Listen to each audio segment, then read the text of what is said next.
Il dit à l'école, soit tu es bon, soit tu es moins bon. Quand tu es moins bon et que tu deviens par exemple le premier ou le deuxième de la classe, pour redescendre, c'est quasi impossible parce que tu as goûté au goût de mettre la classe. Mais quand tu es un des meilleurs de la classe et que ta moyenne chute,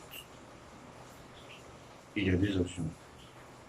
Soit tu remontes avec une haine de ne plus redescendre, soit c'est impossible de remonter. C'était mon cas. En 5, 6e, je n'étais pas l'élève lambda, j'étais juste un élève normal parce que je ne partais pas tous les jours à l'école, je partais mais je rentrais pas en classe. En 5e, ça allait, mais si je ne suis pas petit, j'ai eu 15 ou 16 et moyenne. Le deuxième trimestre, j'ai eu plus une de moitié, la moyenne du premier trimestre, c'était 16 ou 17. Et mon père me disait toujours, c'était peu, c'était pas assez. Je vais assez, je vais assez. Je sais pas, troisième trimestre, au moins de 15. Arrivé en quatrième, ça allait. Troisième, ça allait. Mais j'ai repris ma classe de troisième. Pourquoi? J'ai eu le PC, mais j'ai pas eu l'orientation parce que l'orientation était les 10, 00 et j'ai eu 9,87 ou 97. Donc j'étais obligé de reprendre ma classe de troisième. Je l'ai repris, bien évidemment. Ça veut dire, bon, pourquoi un élève qui était aussi bon pour vous, il a repris. C'est les aléas de l'école. Arrivé en seconde, j'ai repris ma classe, j'ai eu l'orientation avec une seconde C, ça allait. Je suis arrivé en première C, ça allait. Pas trop, c'était pas trop terrible. Arrivé en terminale, c'était un autre monde de fait parce que, excusez le bruit, je veux dire, arrivé en terminale C, c'était pas trop bon parce que moi de base, je suis l'élève, je fais la leçon, j'ai compris, j'arrive à la maison, j'ai fait une exercice ou deux et ça va. Mais arrivé en terminale, c'était un autre monde de fait parce que j'étais obligé de bosser. Et moi, je n'étais pas habitué à bosser trop. Donc, j'étais obligé de bosser. Je finissais les cours principalement à 15 h 16 h. J'arrivais à 16 h, je me couchais, je me levais à 18 h. Et à 18 h, j'étudiais jusqu'à 22 h, 23 h.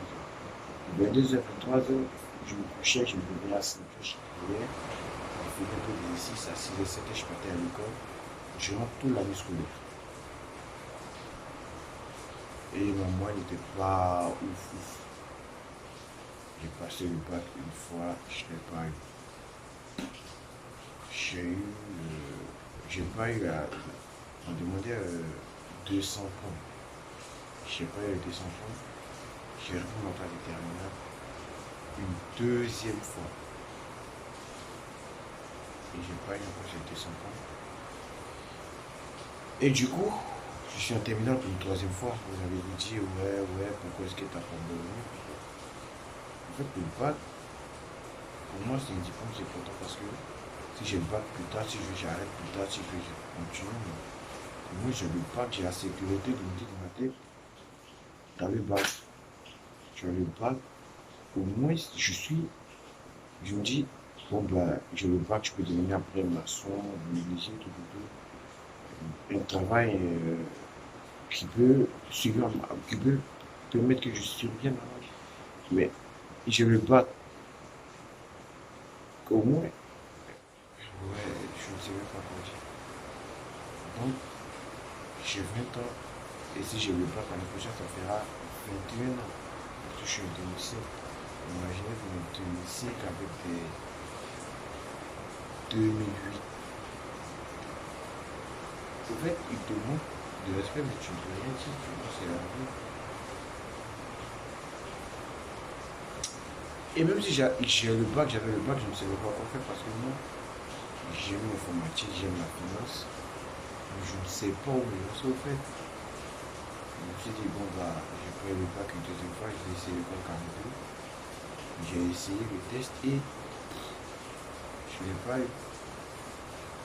J'ai échoué au test du bac 42. Je vous jure, je ne sais même pas quoi faire de ma vie.